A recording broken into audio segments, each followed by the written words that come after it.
Y un vídeo más de reseña de un cómic de la editorial Shockdome. Con esto quedan reseñados los 3 cómics que tienen ahora mismo, que son Blue, este mismo, Francis y Bianca de Little Lost Lamb.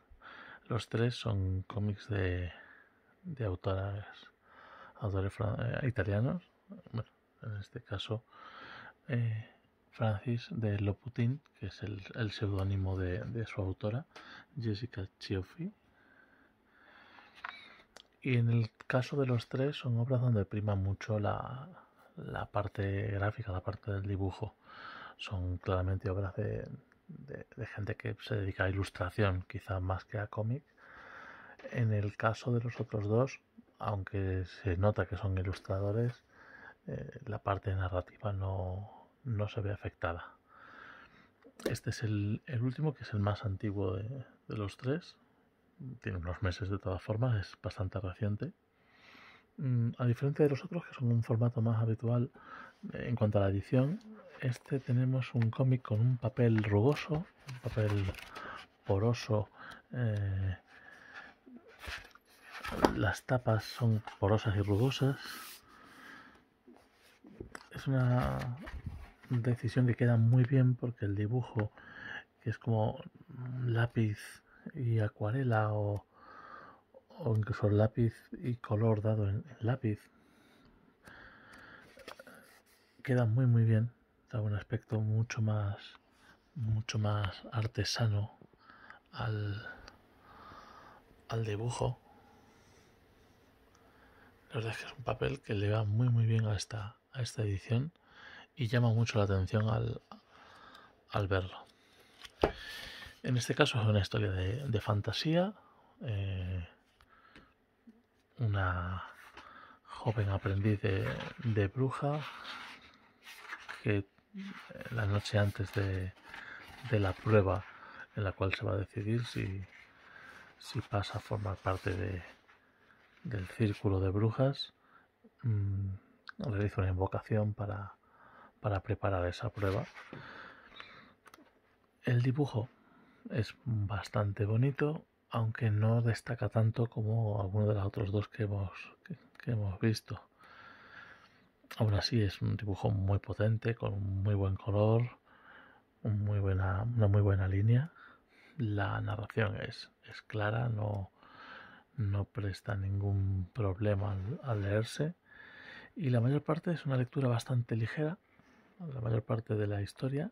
Al final de repente la historia pega un pequeño giro a la oscuridad, con lo cual, aunque parezca una historia infantil hasta cierto punto, no lo es en absoluto. Es decir, es una historia completamente adulta. A ver, se nota desde el principio cuando la protagonista no deja de decir que se pasa el día borracha y demás. Es decir, no deja mucha duda en ese sentido.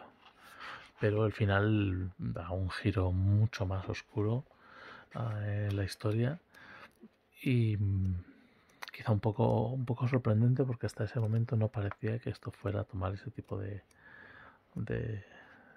cariz, pero es bastante satisfactoria la resolución. Al final tiene una forma como de moraleja, una moraleja muy poco usual, y te deja buen gusto al terminar la lectura. Es quizá de los 3 que he leído, para mí gusta el más flojo, como digo, porque es muy ligero, tanto la lectura como la historia. Es una historia muy corta, muy sencilla. El dibujo no es malo, pero quizá para mi gusto es de los 3 el que es un poco más flojo en algún momento. Algún gesto y demás no es quizá tan consistente como pueden ser los otros. Alguna proporción quizá no sea del todo perfecta, pero aún así es una obra muy llamativa, que para un público adulto que quiera una historia, una fábula, un cuento, queda muy bien. El formato que elige es muy original, de forma que además queda como un regalo estupendo. 16 euros, tiene, no sé si vienen las páginas numeradas, no deben ser muchas páginas. No vienen numeradas, pero deben ser unas 60 o algo así.